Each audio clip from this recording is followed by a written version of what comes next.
What is the difference between an African Cape parrot, like Quantum there, and an African gray parrot? Hi, sweetie. Right there. Hi, I'm Kaylin, and this is my husband, Chris, and I'm the author of the Parrot Bliss Bond. Please be sure to get your copy so that you have your handbook to creating a blissful bond with your parrot. So today, God, what a great question. Christian in Germany, I hope you don't mind my saying your name, asked about the difference between these two African parrots. They're from the same continent. It's a great question because these two have a lot of similarities and then some subtle differences that I would say really make a difference. Now, of course, visually you could see some of the differences. Over here I have Adonis, and she has a small beak. Even though Adonis is actually kind of a bigger African gray, you could see that her beak is just nothing in comparison. Now, the Cape Parrots are going to be around 160 grams, something like that. They can range from 150, 180, I don't know if they get up to, 250. Call them 250 grams. They're in that neighborhood, give or take probably 10, 20 grams either way. Whereas an African gray, they're similar. They're going to be 250, 300 grams. So their body is a little bigger, but they are very similar. I mean, they're in the same neighborhood size-wise. Another thing that's interesting is I'll probably do a video on trying to pinpoint the difference between genders for the African grays. The genders are not totally obvious because this species is sexually dimorphic, but it's like the lines are kind of blurry. They're gray. It's not black and white, it's gray. Whereas with a Cape Parrot, the female really does have that coral colored chapeau, as I call it, and the male really doesn't. He really doesn't. So that's one subtle difference that's between the two genders, where they're both sexually dimorphic, sort of, but the Capes really, it's just apparent. With the grays, it's not so apparent. Now let's talk about some of my usual categories. Sound. Both of these African continent parrots are fantastic because what would you say they sound like?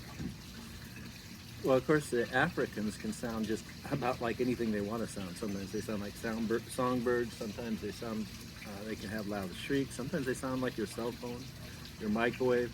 Like a perfect mimic. When I walk down in the morning and it's still dark, I didn't know that sometimes in the morning I'll cough a little bit when I wake up.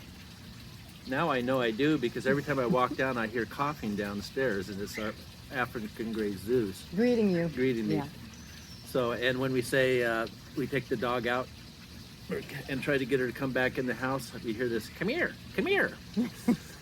As the African gray tries to call the dog back in the house. Capes, on the other hand, our Capes are young, so we don't know how well they're actually going to talk, although Quantum here has started talking, and he'll say words every now and then. Their voices aren't near as loud as the Africans, and but they do seem like they have a capability of talking rather clear. As clear as the African, though. Not as clear as the Subtle difference. Fair talkers, I think, but not as clear. Yeah, but perhaps more clear than an Amazon, something like that. Amazon's probably more of a prolific talker, but they do have the bird sound. But I have a feeling that the Capes are capable of actually sounding more realistic, but we don't really know yet. The one thing about Quantum and the Capes in general is even though they have these huge beaks for their body size, probably some of the biggest we've seen proportionate to the body, They're very, very gentle birds. And Quantum here is one, he doesn't like to be pet, but he never bites. He'll try to feed me. Everywhere I go, he'll fly to me, wants to be on the shoulder, wants to be with me, but just Hi, such a Quantum. gentle bird. And all three of our capes are that way. Africans, you can talk about Africans, but they have quite a different personality. They're not gentle. Cape parrots don't not bite, but basically and generally speaking, they don't bite, even though they do, like my husband said, they have that big beak. Whereas grays, they're known for a switch and bait. I don't know if you've heard of this, but this is where they put their head down. Oh, did you hear that? That was my African gray. There was a wild bird flying by and she was mimicking it. So, but the switch and bait is they'll put their head down like they want to be pet, and then they flip their beak up to bite you. They don't have qualms about biting. So that's a not so subtle difference that your finger will really notice and appreciate more about a cape. So sound-wise, they're similar. They both don't make big squawky rah, rah. Neither species is like that.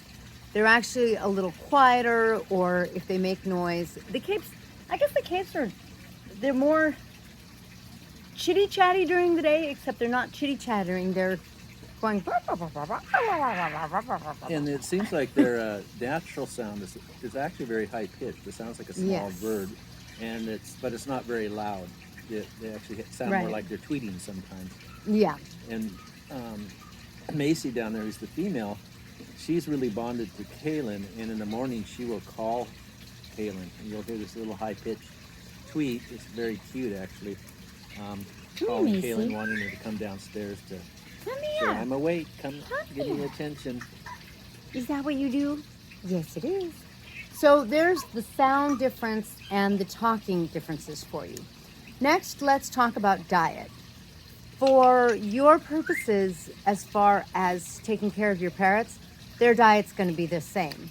Their diet for both the African grays and the Cape parrots is going to consist of vegetables in the morning, high in beta carotene, and a pelleted diet.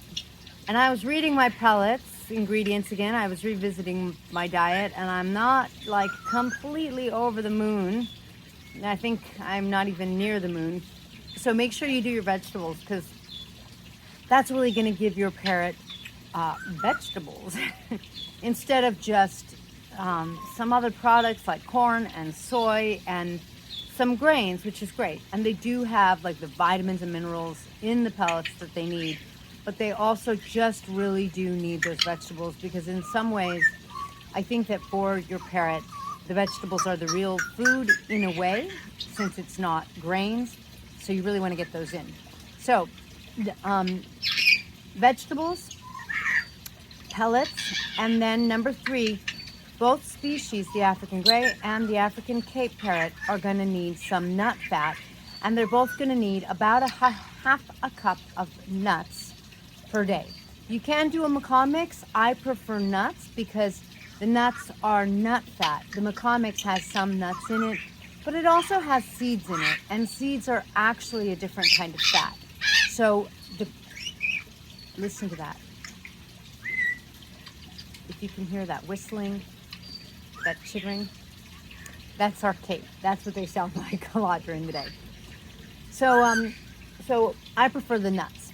One thing about, one thing that's kind of obvious when you look at their beak, you can see that they are used to handling nuts, and they can go through. Every morning I'll come downstairs, and we actually have 4 African grays, and we have 3 capes. And first thing I do is I hand them all out an almond in the shell.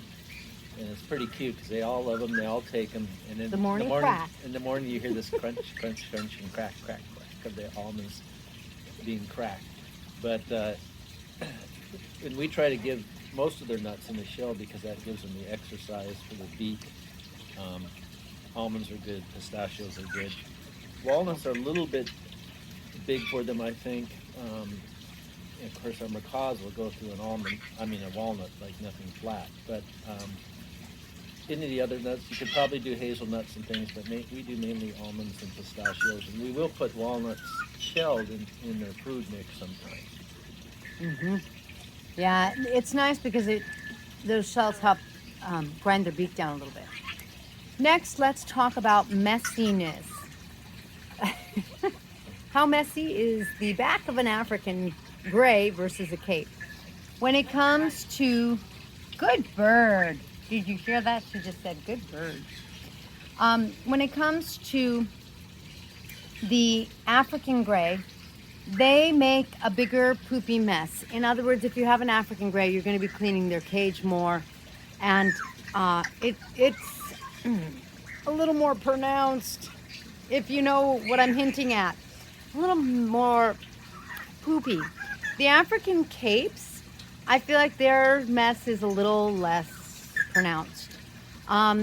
In that sense, like if you're not going to have as much time to clean and you don't want to stay on top of cleaning, I would say that the African capes are a little easier, probably. And I think it's just because they're a little smaller. Personality-wise, you know, African grays, they're so popular the world over. However, you know, I always think it's important to say this. We haven't raised our African grays from babies, and so I'm sure it's different. If we had raised them from babies, I think they would be more bonded to us, and it might be a different kind of experience. For us, our African grays, sometimes they like to spend time with us, and sometimes they do like to bond with us. But generally speaking, the best description I have found for an African gray is aloof. Oh, good, she's playing. They like to do their own thing. If you're doing something they don't want you to do, they're going to give you the evil eye and do that switch and bait and bite ya. Now, that doesn't mean anything. I'm not implying that they're like bad birds or mean birds or anything like that. I'm just saying that it's within their personality, and that in my experience, they lean away from cuddly and wanting pets and lean into doing their own thing and being more aloof, in my experience. Would you agree with that? Yeah, I don't know if they can hear that sound, but that's Oh, the yeah. other cape. Yeah, he's... So one thing about the capes, I didn't mean to butt in, but they're, at least our experience, and they are young, our three are fairly young, they're very, very playful. They will play with They're very anything. They'll playful. spend hours playing with their toys, or they'll make a toy out of anything, whether it's a chopstick, whether it's a rope hanging down. But they seem very, very playful, and generally speaking, very happy birds. That's true. Very Very content. happy. And they're also, but even though they're playful, we often will just let them out all day on a rope perch or a perch, and they'll basically stay in one place. They may wander a little bit, and they'll play, but they're very easy birds that way. We have a couple African grays that if we let them out, they'll get down on the floor and wander. Eat my kitchen cabinet. Yeah, or you don't want them to get near electrical cords or things like that. They're wanderers. And not to say that that all capes are like ours are now, but so far they seem to be very similar that way. They love to play, but they'll basically stay in one place. Very affectionate. Really nice birds.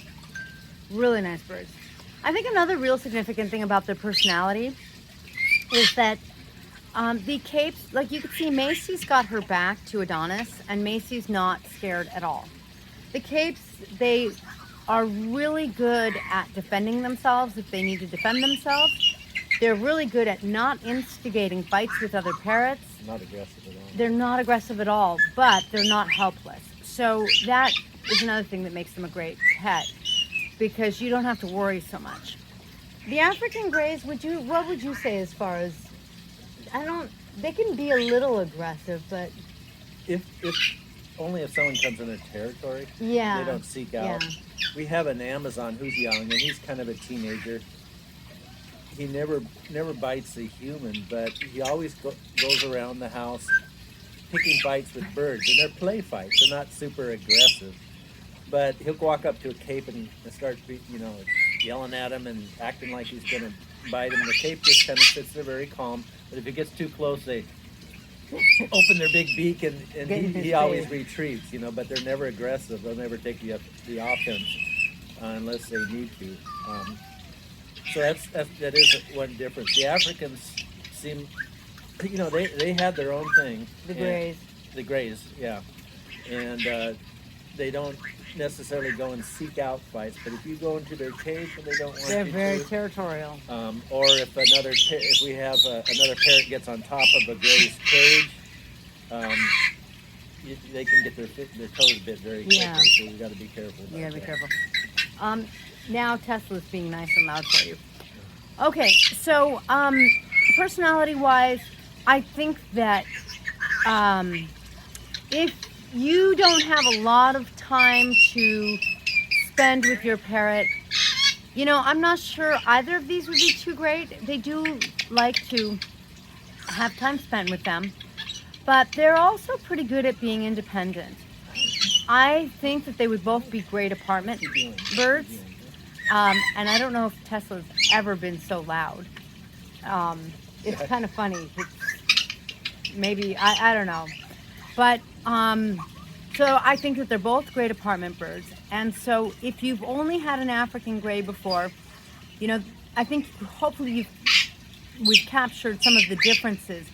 As you could see with Macy, our experience with R3 is that the Cape is more cuddly, a little more affectionate, a little more into us, and again, that may just be because we have them as youngsters. But as far as a lot of other things go, they're actually very similar. And so if you've had an African gray and you're thinking about a Cape, you're not going to have as good of a talker. I don't think you're going to have as prolific of a talker, although you might have more of a chitty chatty and you're going to have a little more color, but a lot of other things are going to be pretty similar or stay the same, like their diet. Thank you for joining us in this blissful, chitty chattery video. If you have any questions about parrots, please be sure to post below, and we will catch you next time.